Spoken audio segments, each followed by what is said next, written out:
गुणानां विस्तरं वक्षे स्वभावानां तथैव च पर्यायानां विशेषेण नत्वा वीरं जिनेश्वरम्।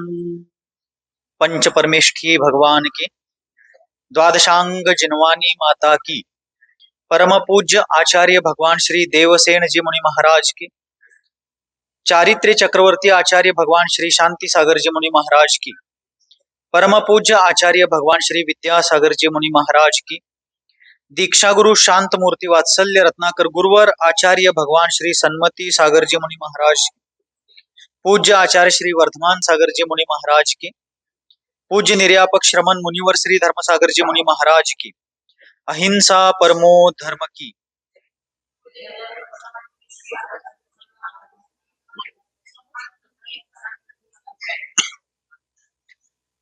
परम पूज्य आचार्य भगवान श्री देवसेन जी मुनिराज द्वारा विरचित ग्रंथराज आलाप पद्धति परमागम का स्वाध्याय पिछले दिनों से अपन ने शुरू किया है, जिसमें ग्रंथकार आचार्य देव श्री देवसेन जी मुनिराज ने मंगलाचरण करते हुए कहा था कि मैं वीर जिनेन्द्र को नमस्कार करके, वीर जिनेश्वर को वंदन करके द्रव्यों के गुणों का तथा उनके स्वभावों का और पर्यायों का विशेष रूप से विस्तार पूर्वक क्या करूंगा, वर्णन करूंगा। इस प्रकार पूजनीय आचार्य महाराज ने मंगलाचरण में इष्ट देवता को नमस्कार करने के साथ साथ इस ग्रंथ में किस चीज का वर्णन करने वाला हूं इसकी सूचना दे करके आगे पहला सूत्र कहा था, आलाप पद्धतिर वचन रचनानुक्रमेण नय चक्रस्योपरि उच्यते। बराबर, कल यह सूत्र पढ़ा था कि मैं अर्थात देवसेन आचार्य नय चक्र नामक ग्रंथ के आधार पर वचन रचना के अनुक्रम से आलाप पद्धति नामक ग्रंथ का कथन करूंगा। उच्यते अर्थात कथन करूंगा।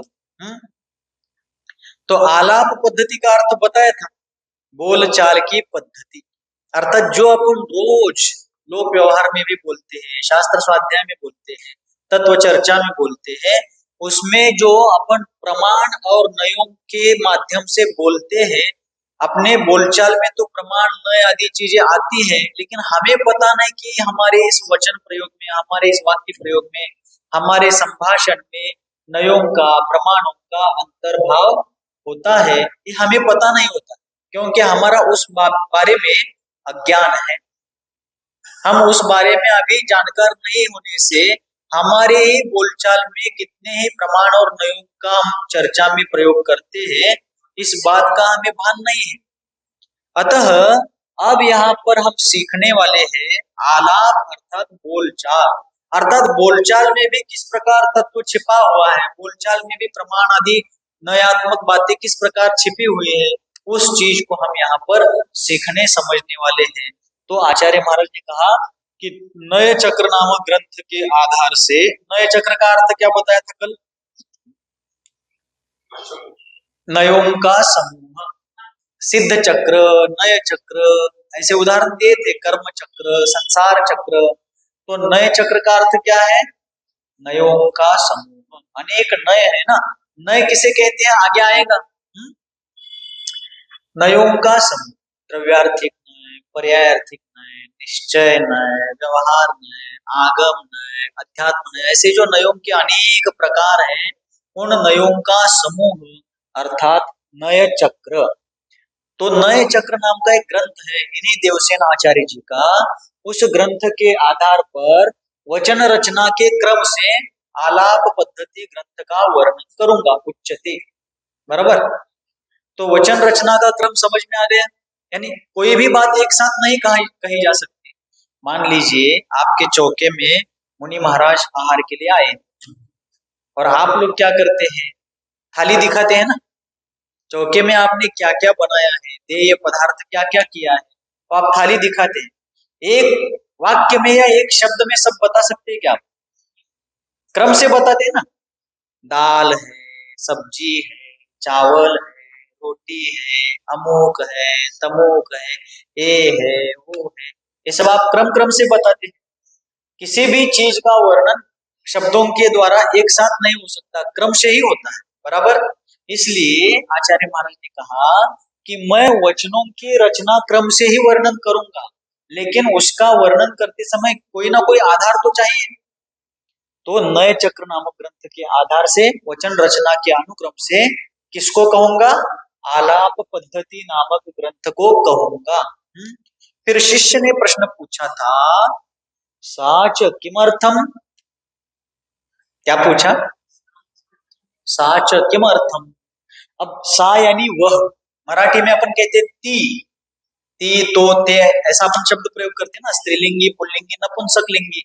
तो यहाँ पर सा का मतलब मराठी में ती, हिंदी में वह। तो यहाँ स्त्रीलिंगी प्रयोग क्यों किया? क्योंकि पद्धति शब्द स्त्रीलिंगी है, आलाप पद्धति, बराबर। उदाहरणार्थ, तो खांब, मराठी में अपन क्या कहेंगे? तो खांब, ती तुळी, ते झाड़, पेड़ से बनी हुई तीनों चीजें, ते झाड़ नपुंसक लिंगी हो गया, तो खांब खंबा पुल्लिंगी हो गया, और ती तुड़ी ऊपर जो डाला गया एंगल वगैरह या लकड़ी के आधार आधार दिया गया है, ती तुड़ी स्त्रीलिंगी कहा अपन ने। तो ती ते ये स्त्रीलिंगी पुल्लिंगी नपुंसक लिंगी रूप है। तो सा यानी ती, मराठी में ती कहेंगे इसको, ती आलाप पद्धति, वह आलाप पद्धति आप किस लिए कह रहे हैं, किस उद्देश्य से? अर्थात इस ग्रंथ का उपदेश देने का उद्देश्य क्या है? शिष्य ने क्या प्रश्न पूछा है? इस ग्रंथ की जो रचना आप कर रहे हैं, इसका जो आप उपदेश दे रहे हैं, किस लिए, इसका क्या उद्देश्य है, इसका क्या प्रयोजन है? समझ ले, प्रश्न समझ लो। शिष्य ने क्या पूछा कि इस आलाप पद्धति ग्रंथ की आप रचना वचन रचना अनुक्रम से नए चक्र के आधार से कर रहे हैं, लेकिन उस आलाप पद्धति की रचना किमर्थम, किस लिए कर रहे हैं? तो तीसरे सूत्र का उच्चारण कल अपन ने किया था, द्रव्य लक्षण सिद्ध्यर्थम स्वभाव सिद्ध्यर्थम च। अब क्या करेंगे? पहले एक साथ तीनों सूत्र पढ़ेंगे और फिर अर्थ की ओर मुड़ेंगे। चलिए पढ़िए। आलाप पद्धतिर वचन रचनानुक्रमेण नय चक्रस्योपरि उच्यते, साच किमर्थम? द्रव्य लक्षण सिद्ध्यर्थम स्वभाव सिद्ध्यर्थम च। ठीक है, अब एक बार आप लोग पढ़िए। हाँ, शुरू।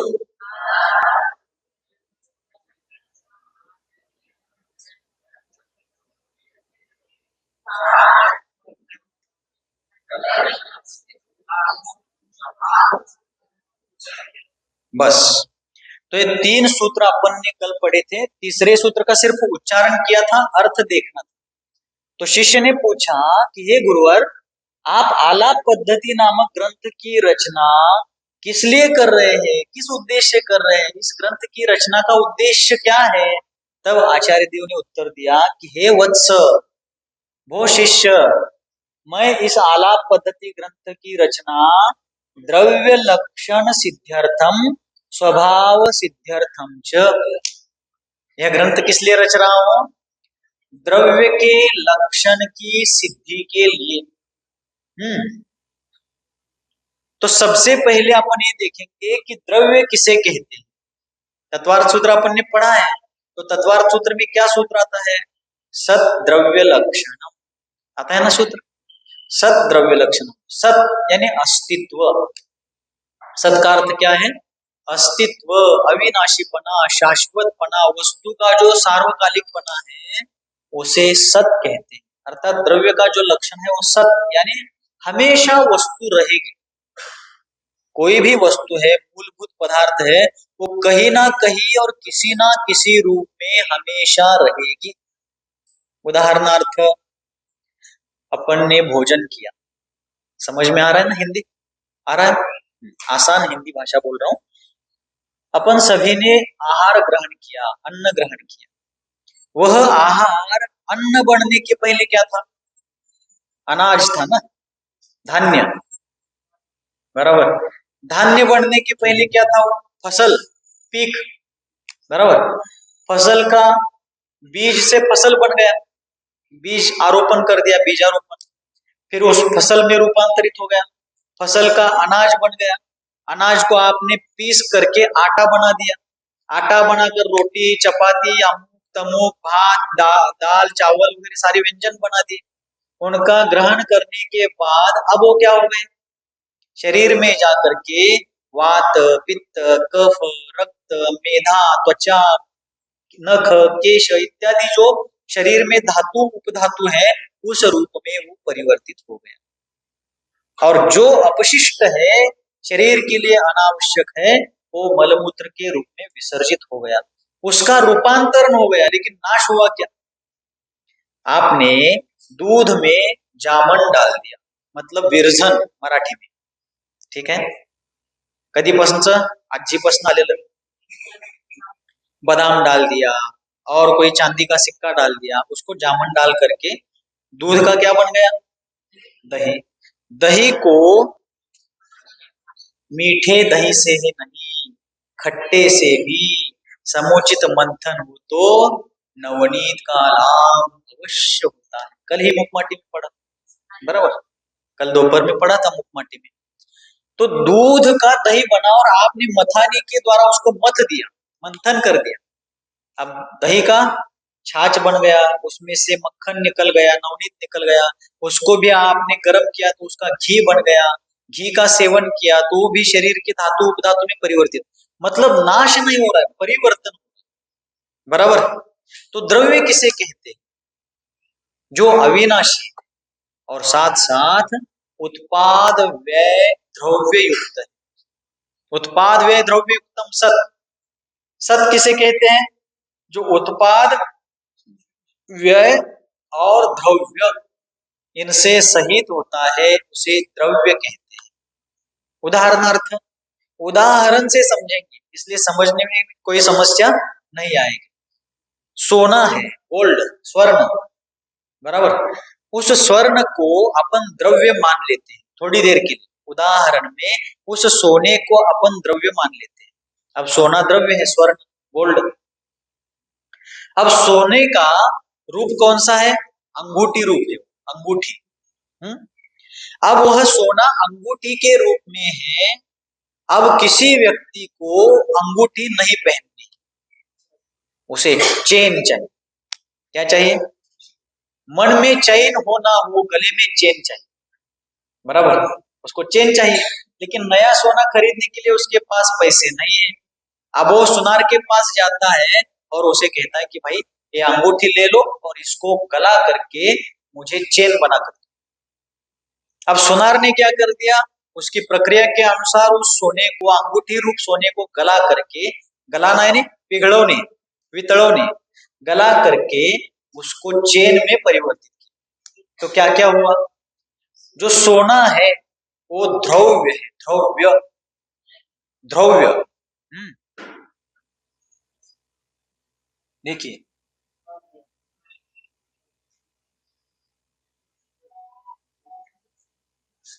द्रव्य, द्रव्य मतलब ध्रुव, हे अक्षर दिसतात नाही तोपर्यंत। अब ध्रुव शब्द से द्रव्य बना है। द्रव्य कैसे बना, ध्रुव शब्द है, जैसे अपन ने जिन का जैन बनाया था सुबह रत्नाकर श्रावकाचार्य के स्वाध्याय में, कैसे बना था वो देखा था। अब यहाँ पर ध्रुव शब्द के आगे यन प्रत्यय लगा, यन, अन्न नहीं, यन, तद्धित प्रकरण का यन प्रत्यय लगा। अब यहाँ न है ना, इस न के कारण यहाँ उ है, ध्रुव में उ की मात्रा लगी है, इस न के कारण उ का औ हो गया, उ का क्या हो गया, औ, और आगे वह है, वह में अ की मात्रा है, आगे यन प्रत्यय आने पर इसके अ का लोप हो गया, अ का क्या हो गया, लोप, सिर्फ वह बचा और ये न तो चला गया। अब ये आधा वो य से जोड़ दीजिए, द्रव्य, ध्रुव का भाववाची शब्द है द्रव्य, ध्रुव यानी शाश्वत। अपन मराठी में ध्रुव बाळ की कथा बचपन में स्कूल में पढ़ते थे, तो ध्रुव का मतलब है शाश्वत, ध्रुव तारा में कहते हैं, जो हमेशा एक जगह पर दिखता है अपन को देखते समय, तो उसको ध्रुव तारा कहते हैं। तो ध्रुव यानी अचल, अविचल, अविनाशी, बराबर। तो ऐसे ध्रुव का जो भाव है उसको द्रव्य कहते हैं। जैसे प्रधान, प्राधान्य, सफल, साफल्य, विफल, वैफल्य, इस प्रकार अपन शब्द प्रयोग करते हैं, भाववाची शब्दों का प्रयोग करते हैं। वैसे ध्रुव के भाव को द्रव्य कहते हैं। ध्रुव के भाव को क्या कहते हैं? द्रव्य। तो सोना क्या है? द्रव्य है। सोना मतलब द्रव्य क्या है? द्रव्य।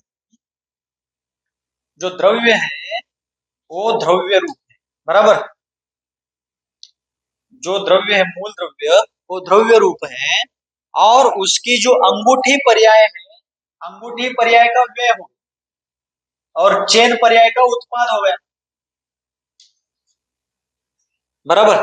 व्यय का मतलब नाश होना, और उत्पाद का मतलब उत्पत्ति होना। द्रव्य की उत्पत्ति नहीं होती, उसके पर्यायों का व्यय और उत्पाद होता है। पुरानी पर्याय नष्ट हो गई और नई पर्याय उत्पन्न हो गई। पर्याय यानी अवस्था, दशा। अंगूठी दशा का नाश हो गया और चेन दशा का उत्पाद यानी उत्पत्ति हो गई। लेकिन अंगूठी में हो या चेन में हो, दोनों में वही सोना है। अपन लोग रोज नमोकार मंत्र के जाप पे करते हैं, माला हाथ में लेकर, बराबर। करते हैं क्या? करते हैं। रोज नमोकार मंत्र की माला फेरते हैं।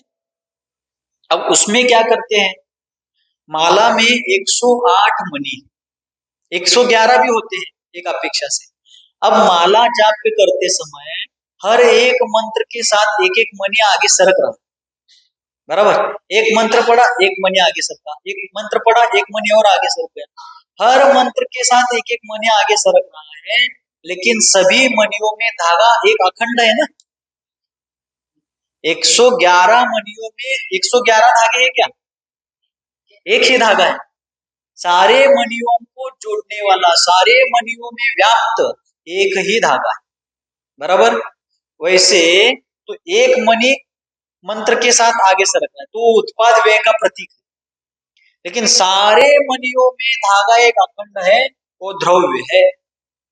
उदाहरण, उसी प्रकार जो जीव द्रव्य है, पुद्गल, धर्म, अधर्म, आकाश काल, ऐसे जो द्रव्य कितने हैं? 6 द्रव्य नहीं है, अनंत द्रव्य है। द्रव्यों के प्रकार 6, द्रव्यों के द्रव्य 6 नहीं है। यहीं पर कितने जीव द्रव्य बैठे, देखिए 6 जीव है क्या यहाँ? यहीं पर अनेकों जीव है। तो द्रव्य 6 नहीं है, द्रव्यों के प्रकार 6 है, बराबर। जीव जाति एक प्रकार हो गया, पुद्गल जाति दूसरा प्रकार हो गया, धर्म द्रव्य एक तीसरा प्रकार हो गया, अधर्म द्रव्य चौथा प्रकार हो गया, आकाश द्रव्य पांचवा प्रकार का द्रव्य हो गया, और कालानुद्रव्य छठे प्रकार का द्रव्य। द्रव्य तो अनंत है, लेकिन वो अनंत द्रव्य इन 6 जातियों में, इन 6 प्रकारों में वर्गीकृत है, विभाजित है। समझा लागले? अक्षरशः ह्या पागदान कोणतं दिलं, माताडो तडो तडो ज्ञान केळतं म्हणजे निम केळी कळी दिलं ना, ज्ञान केळी। हाँ? तो द्रव्य कितने हैं? द्रव्य अनंत है, और द्रव्यों के प्रकार 6, बराबर। तो इस प्रकार मैं जीव हूं और आप कौन है?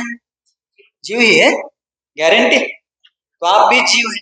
अनादि काल से आज तक जितने भी पर्यायों को अपन ने धारण किया, मनुष्य गति, देव पर्याय, नरक पर्याय, तिर्यंच पर्याय, एकेंद्रिय पर्याय, द्विइंद्रिय, त्रिइंद्रिय, चतुरिंद्रिय, पंचेंद्रिय, संगी, असंगी, सूक्ष्म, बादर, पर्याप्त, अपर्याप्त, लब्ध पर्याप्त, जितने भी प्रकार की पर्यायों को धारण किया है, उन सब पर्यायों में जीव वही है।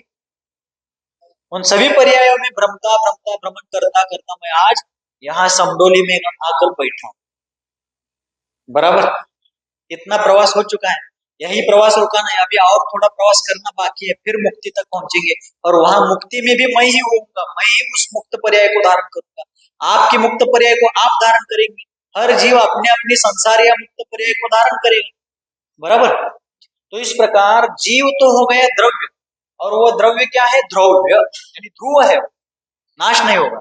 और उसकी संसार पर्याय, मुक्त पर्याय, एकेंद्रिय, द्विइंद्रिय आदि जितने भी प्रकार के पर्याय है, उन पर्यायों में व्यय और उत्पाद, व्यय और उत्पाद, पुरानी पर्याय नष्ट होती है, नई पर्याय उत्पन्न होती है, पुरानी पर्याय नष्ट होती है, नई पर्याय उत्पन्न होती है। इस प्रकार उत्पाद व्यय द्रव्य युक्तम सत, सत यानी मूल पदार्थ, मूल जो वस्तु है वो कैसी है? उत्पाद, व्यय और द्रव्य से सहित है।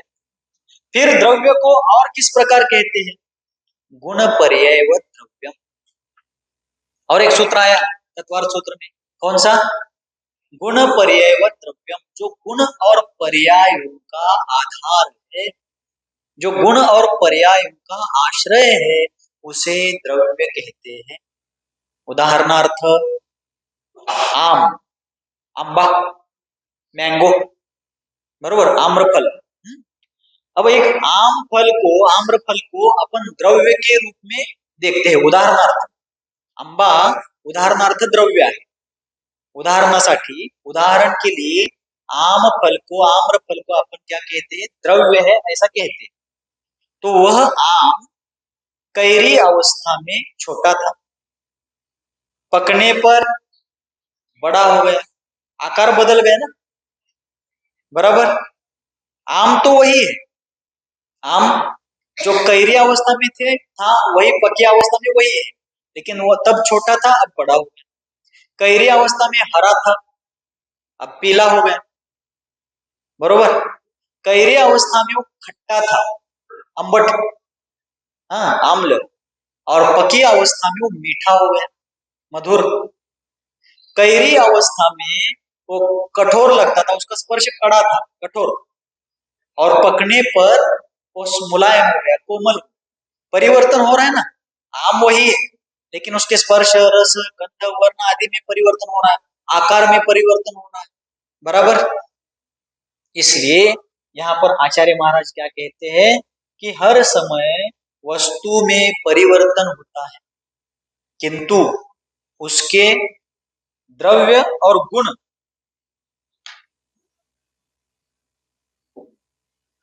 देखिए, द्रव्य, गुण और पर्याय,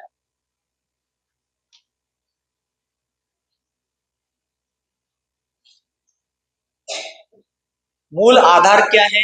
द्रव्य। इस द्रव्य के आधार से गुण और पर्याय रहते, ठीक है। अब गुण किसे कहते हैं? कंटाळा आले, टेंशन आले, टेंशन लेना नहीं। स्वाध्याय करते समय यदि टेंशन आने लगा तो फिर टेंशन मिटाने का कोई उपाय ही नहीं बचेगा विश्व में। जितना समझ में आता है उतना समझना है, जो नहीं समझ में आता है उस पर श्रद्धान करना है कि ये जिनेश्वर भगवान की वाणी है, इसमें किसी प्रकार का असत्य नहीं हो सकता। मुझे समझ में नहीं आता इसलिए झूठ है, ऐसा नहीं मानना। मुझे समझ में नहीं आता ये मेरी बौद्धिक कमी है, लेकिन ये सत्य। क्यों? वीतराग सर्वज्ञ भगवान की वाणी, बराबर। इसलिए, और समझ में आ रहा है थोड़ा थोड़ा, क्या नहीं आ रहा है? अब मूल वस्तु जो है उसे द्रव्य कहते हैं। फिर गुण किसे कहेंगे? तो गुण की व्याख्या है, लिखेंगे, पहले लिखिए, प्रश्न लिखिए, द्रव्य किसे कहते हैं? जल्दी जल्दी लिखना और शुद्ध लिखना। प्रश्न लिखिए, द्रव्य किसे कहते हैं? उत्तर, गुण और पर्याय, गुण और पर्याय के, गुण और पर्याय के आधार को, गुण और पर्याय के आधार को डॉट डॉट डॉट कहते हैं। क्या कहते हैं? द्रव्य कहते हैं। गुण और पर्याय के आधार को द्रव्य कहते हैं। उदाहरणार्थ लिखिए वहां पर, उदाहरणार्थ जीव, जीव लिख करके उसके आगे क्या करना? बराबर चिन्ह करना है। ऐसा जीव लिखा, उसके आगे बराबर चिन्ह किया, और उसके बराबर चिन्ह के आगे लिखना द्रव्य। जीव क्या है? द्रव्य। जीव लिखा और उसके आगे बराबर चिन्ह करके लिखना द्रव्य। जीव क्या है? द्रव्य। अब गुण, गुण लिखना और उसके आगे बराबर चिन्ह करना, और क्या लिखना? ज्ञान, दर्शन, हाँ, ज्ञाता दृष्टा नहीं लिखना, ज्ञान, दर्शन, चारित्र इत्यादि। इत्यादि का ई करना सिर्फ, और डॉट करना, टिंब। कळलं? गुण लिखा, गुण के आगे जीव के जो ज्ञान दर्शन चारित्र इत्यादि गुण है, और पर्याय, पर्याय में मनुष्य, देव, नारकी, तिर्यंच, और कौन से, सिद्ध पर्याय। वहां जाना है क्या? नहीं। अभी संसार में तो देव, मनुष्य, नारकी, तिर्यंच चार पर्याय है, लेकिन इससे मुक्त होकर पंचम गति मनुष्य, देव, नारकी, तिर्यंच, और उसके आगे ऐसे चार गति के नाम लिखकर के बीच में ऐसे खड़ी लाइन खींचना, मनुष्य, देव, नारकी, तिर्यंच, और यहाँ सिद्ध पर्याय, क्योंकि ये अलग प्रकार की पर्याय है ना, ये सब संसार पर्याय है। यहाँ बीच में सीमा खींच के और आगे क्या है, सिद्ध पर्याय, यानी मुक्त जीव की अवस्था है। बराबर।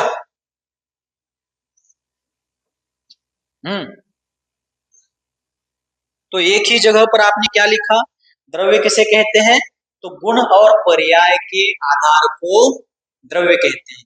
अर्थात ये सारे गुण और ये पर्याय उस द्रव्य के आधार से रहते हैं। ठीक, अब आगे लिखिए अगला प्रश्न, गुण किसे कहते हैं? अगला प्रश्न लिखिए, गुण किसे कहते हैं? जल्दी जल्दी लिखिए, समय कम। गुण किसे कहते हैं? उत्तर बताऊं? जो जो द्रव्य के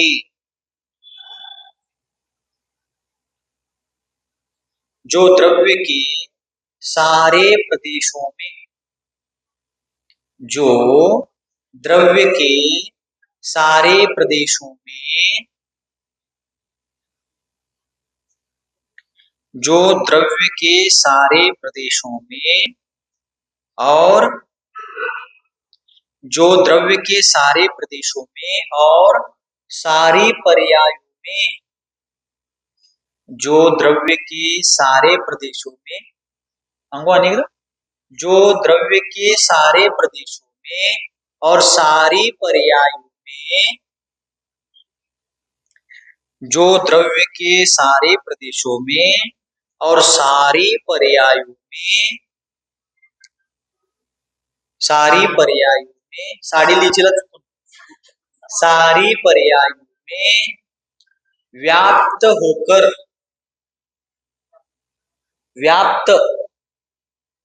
व्याप्त होकर रहते हैं, उन्हें गुण कहते, द्रव्य के गुण कहते, उन्हें द्रव्य के गुण कहते हैं। उन्हें द्रव्य के क्या कहते हैं? गुण कहते हैं। उदाहरणार्थ आगे लिखिए, उदाहरणार्थ ज्ञान दर्शन इत्यादि, ज्ञान दर्शन इत्यादि, उदाहरणार्थ ज्ञान दर्शन इत्यादि। इत्यादि का मतलब क्या होगा? और बहुत गुण है, अनंत गुण है। बराबर। अब इसे समझना है, सिर्फ लिख लिया आपने, अब समझ में भी आना चाहिए। आपने लिख तो लिया नोटबुक में, वही में, लेकिन ये कैसे होता है, प्रैक्टिकली क्या है, समझ में आना चाहिए। तो आप वही उदाहरण लेंगे, आम है, क्या है? आम, अम्बा, मैंगो, माइन कई, आम है। आम क्या है? उदाहरण में द्रव्य। अब उसमें स्पर्श, रस, गंध, वर्ण, ये गुण है क्या नहीं? स्पर्शादि गुण उसमें है। अब स्पर्श जो है, एक स्पर्श का उदाहरण देखते हैं कि आम नामक इस फल में जो भी स्पर्श हो, उसके सारे प्रदेशों में, ऊपर से, अंदर से, आगे से, पीछे से, सब जगह स्पर्शपना है क्या नहीं? यानी सारे प्रदेशों में। बराबर। सारे प्रदेशों में स्पर्श गुण है उसके। बराबर। कभी कोमल लग रहा है, कभी कठोर लग रहा है, लेकिन स्पर्श तो सब जगह है। बराबर। और उसके बाद वो कैरी अवस्था में रहे या आम अवस्था में रहे, तब भी स्पर्श है। आम में सब जगह, अंदर बाहर, ऊपर नीचे, आगे पीछे, दाएं बाएं, सब जगह स्पर्श है। यानी सब क्षेत्र में, सारे प्रदेशों में, आपने लिखा ना द्रव्य के सारे प्रदेशों में, प्रदेश यानी उसकी जगह, बाहर भीतर ऊपर नीचे अंदर बाहर वगैरह जो कुछ भी है वो सारे प्रदेशों में स्पर्श। और सारी पर्यायों में, वो कैरी में भी स्पर्श है, आम में भी स्पर्श है। कैरी अवस्था आम द्रव्य है, कैरी अवस्था मिटी, आम अवस्था आ गई, वो पर्याय है ना। कैरी अवस्था आम अवस्था वो उसकी पर्याय है, पक्वा अवस्था अपक्वा अवस्था उसकी पर्याय है। तो वो जो स्पर्श है वो स्पर्श कैरी अवस्था में भी था, कैरी पर्याय में भी था, और पके हुए आम की पर्याय में भी स्पर्श था, ये पर्याय हो गई। तो सारे प्रदेशों में और सारी पर्यायों में जो व्याप्त होकर रहते हैं वो गुण है, स्पर्श गुण। आम में सर्वत्र है और कैरी में भी स्पर्श था और आम में भी स्पर्श। कळलं नहीं? ठीक है। अब रस गुण का ले लीजिए। रस गुण भी, रस गुण भी आम में सर्वत्र रस है ना। रस का मतलब स्वाद, टेस्ट, बराबर। रस का मतलब कोई लिक्विड ऐसा नहीं लेना, रस का अर्थ है स्वाद, टेस्ट, बराबर। तो कैरी में भी सब जगह, ऊपर नीचे अंदर बाहर आगे पीछे, सब जगह टेस्ट है, बराबर। तो उसमें सारे प्रदेशों में रस हो गया। और कैरी अवस्था में भी रस था और पक्वा अवस्था में भी रस है। भले खट्टा है क्या मीठा है वो अलग बात है, लेकिन रस है। आंबट आहे का गोड आहे तो निराळा मुद्दा है, पण रस तर आहेच की। कळलं? तो गुण किसे कहते हैं? जो द्रव्य के सारे प्रदेशों में, आगे पीछे ऊपर नीचे अंदर बाहर, सारे प्रदेशों में और सारी पर्यायों में व्याप्त होकर रहते हैं, वस्तु के उस अंश को द्रव्य कहते हैं, गुण कहते हैं। द्रव्य के उस अंश को क्या कहते हैं? गुण कहते हैं। कळलं? मौन है? कळलं? अब जीव में लगा, तत्काल में भी तो समझ में आ रहा है। आप लोग कह रहे कि अभी अभी इतने समय में ही समझ में आ रहा है, आगे ध्यान में नहीं रहेगा। अभी सुना हुआ शास्त्र, आचार्यों ने कहा है कि अभी सुना हुआ शास्त्र थोड़ी देर में विस्मृत हो भी गया तो भी अगले जन्म में केवल ज्ञान का कारण बनता है। ये जिनवानी की महिमा। इसलिए ध्यान में रहे ना रहे, चिंता करना, टेंशन लेना और टेंशन देना भी नहीं। लेना तो है ही नहीं, टेंशन लेना तो बिल्कुल नहीं, और देना तो और भी बिल्कुल नहीं देना है। कभी लेना पड़े तो लेना, लेकिन किसी को टेंशन देना, बस। तो इस प्रकार यह द्रव्य का स्वरूप। अब अपन ने आम में उदाहरण घटित किया, आम नाम का द्रव्य, स्पर्श रस गंध वर्ण उसके गुण, बराबर। जीव में घटित करेंगे, जीव द्रव्य है, बराबर। अब ज्ञान उसका गुण है, ज्ञान उसके सारे प्रदेशों में है।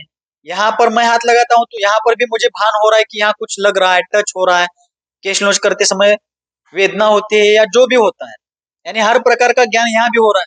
नीचे पैर में कुछ कांटा चुभ गया, कंकर चुभ गया, वहां भी ज्ञान हो रहा है। पीठ में कुछ खुजली हो रही है, ठंडी हवा लग रही है, गर्म हवा लग रही है, धूप लग रही है, वहां भी भान हो रहा है। आगे से हवा लग रही है, वहां भी ज्ञान हो रहा है। यानी आत्मा, ये वास्तव में मस्तक पैर ये आत्मा नहीं है, लेकिन नख शिखांत शरीर में सब जगह आत्मा है ना, और वो आत्मा ही मैं हूं। अब उस आत्मा के सारे प्रदेशों में ज्ञान गुण है, इसलिए तो सब जगह महसूस हो रहा है, अनुभव हो रहा है कि मुझे यहाँ ठंडा लग रहा है, यहाँ गर्म लग रहा है, यहाँ कुछ केशलोच चल रहा है, नीचे कुछ कंकर पत्थर चुभ रहे हैं, इसका ज्ञान हो रहा है। क्यों? वहां पर ज्ञान गुण है, बराबर। यदि नहीं होता, कहीं एक जगह पर ज्ञान होता तो ऊपर ही ज्ञान होना चाहिए, नीचे नहीं होना चाहिए फिर। इसलिए आत्मा के सारे प्रदेशों में ज्ञान गुण है। और अनादिकाल से आत्मा ने, इस जीव ने या सभी जीवों ने निगोद से लेकर अब तक, और जो मुक्त हुए तब तक, और मुक्ति में भी ज्ञान गुण है ही ना। यानी आत्मा के सारे प्रदेशों में और सारे पर्यायों में ज्ञान गुण। व्याख्या क्या लिखी है गुण की? जो द्रव्य के सारे प्रदेशों में और सारी पर्यायों में व्याप्त होकर रहता है उसे गुण कहते हैं। क्लियर हो गया? अभी तो क्लियर होने दीजिए, बाद में यदि स्मरण में नहीं भी रहे आपको और बाद में सुनने की भी सुविधा की गई है। पुनः पुनः आप जीवन में कितनी बार सुन सकते हैं, बराबर। इसलिए जो द्रव्य के सारे प्रदेशों में और सारे पर्यायों में व्याप्त होकर के फैल करके रहता है उसे गुण कहते हैं। क्लियर? क्लियर? हाँ, इस प्रकार गुण की व्याख्या हो गई। अब क्या है? पर्याय है।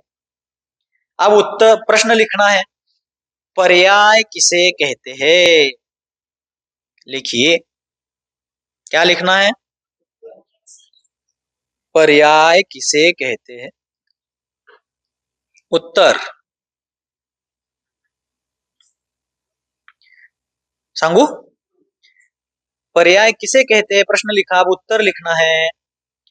जो द्रव्य के जो द्रव्य के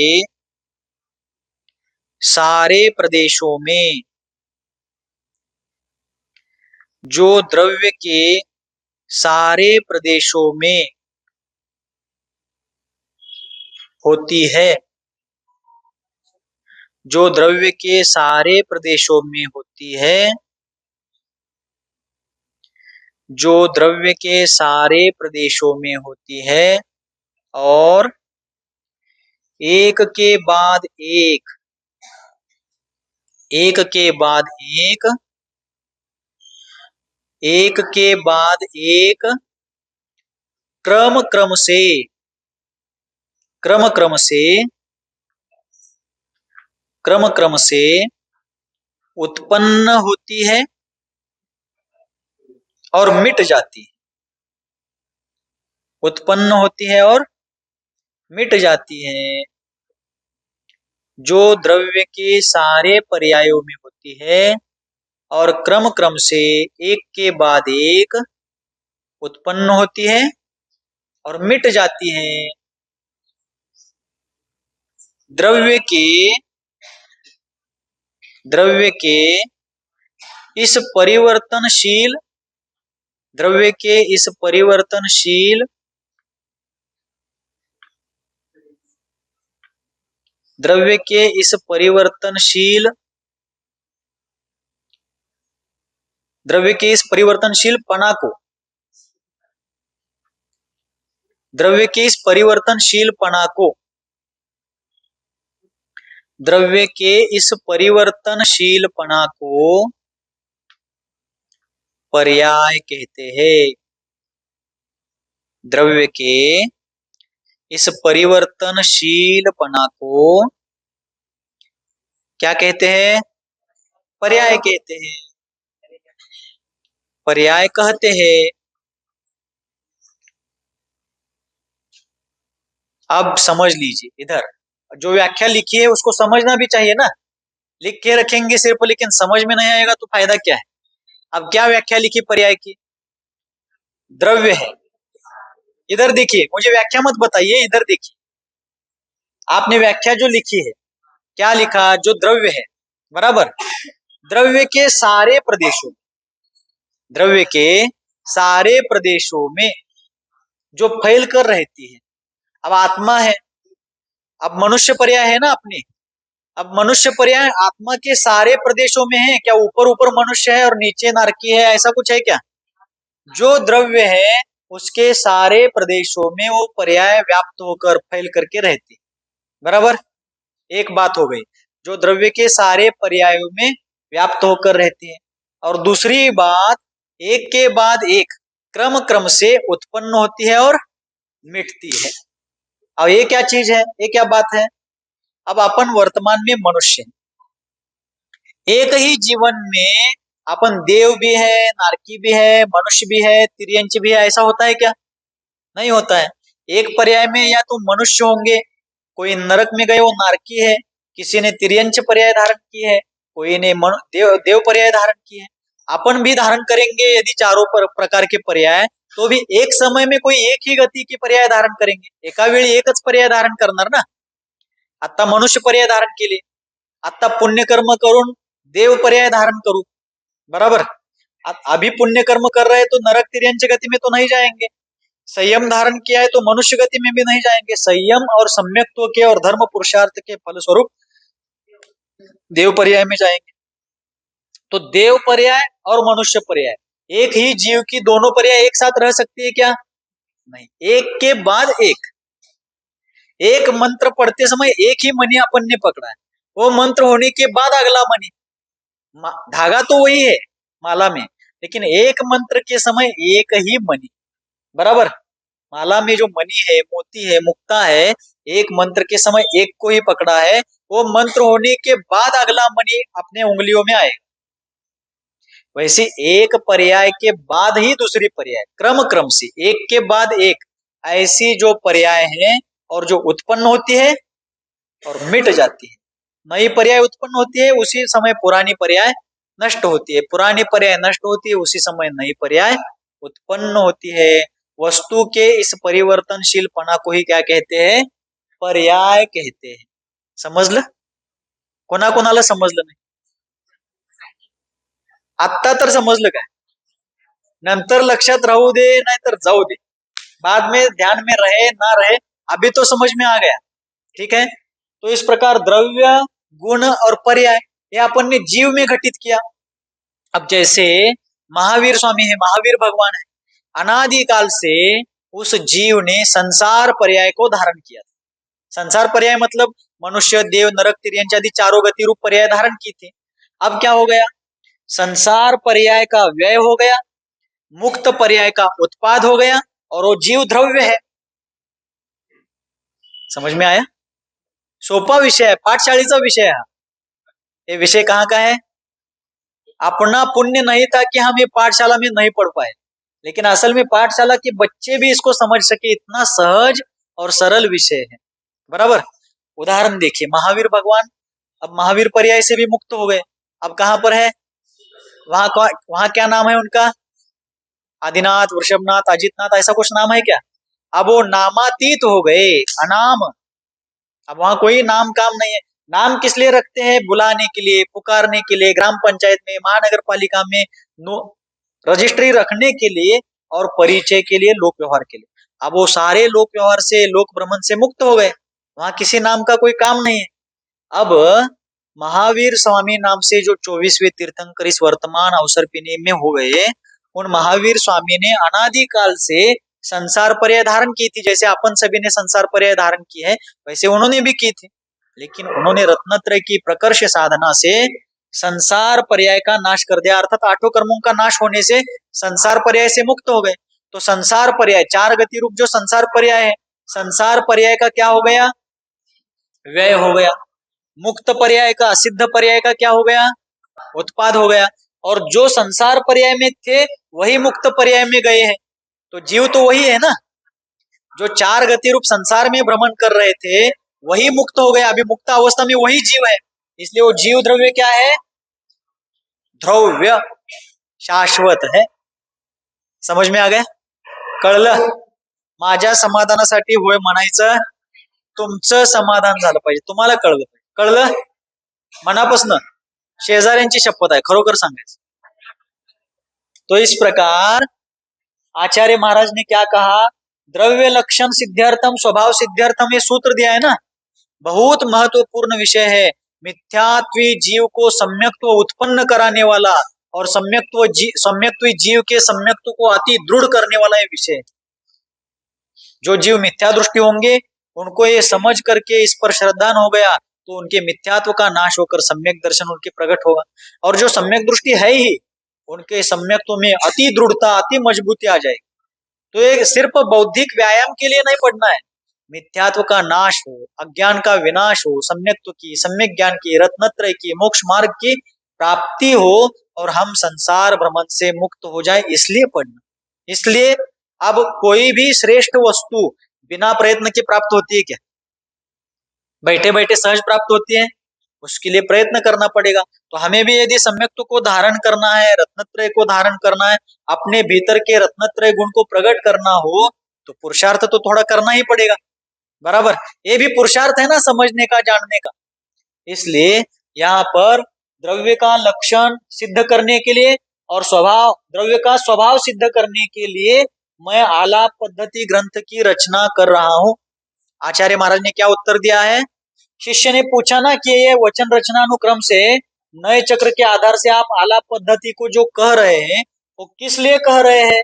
तो आचार्य महाराज का उत्तर है कि मैं इस आलाप पद्धति ग्रंथ को द्रव्य के लक्षण को सिद्ध करने के लिए और द्रव्य के स्वभाव को सिद्ध करने के लिए रच रहा हूं। बराबर। तो द्रव्य किसे कहते हैं? अपन ने देखा कि जो द्रव्य अर्थात गुण और पर्यायों का आधार है। द्रव्य किसे कहते हैं? जो गुण और पर्याय का आधार है उसे द्रव्य कहते हैं। बराबर। अब वो द्रव्य हो गया, द्रव्य का स्वरूप अपन ने देख लिया प्रश्नोत्तर के रूप में। अब द्रव्य का लक्षण क्या है और द्रव्य का स्वभाव क्या है, इसकी चर्चा अग्रिम सत्र में करेंगे, अगले सत्र में। ठीक है? कंटाळा आलाय?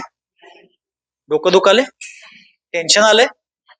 अजिबात येऊ द्यायचं. महाराज आम्हाला काय तुम्ही एवढं बुद्धू समजलाय का काय?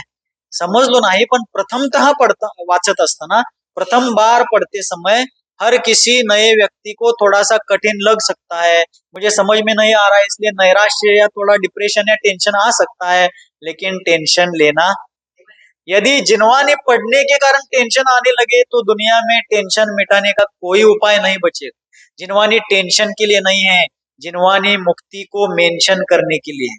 किस लिए है? जिन्वानी मुक्ति को प्राप्त करने के लिए है, अतः टेंशन लेना नहीं है।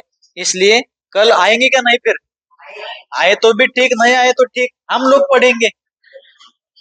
यदि आपको अज्ञान का निवारण करना है, सम्यक्त्व को धारण करना है तो आइए, और यदि नहीं करना है कोई बात नहीं, हमारा तो चल ही रहा है। बस, बहुत अच्छा, बहुत अच्छा।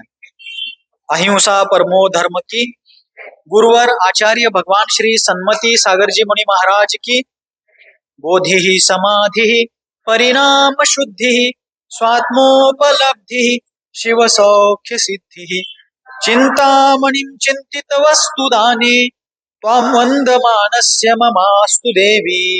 नवजाप्य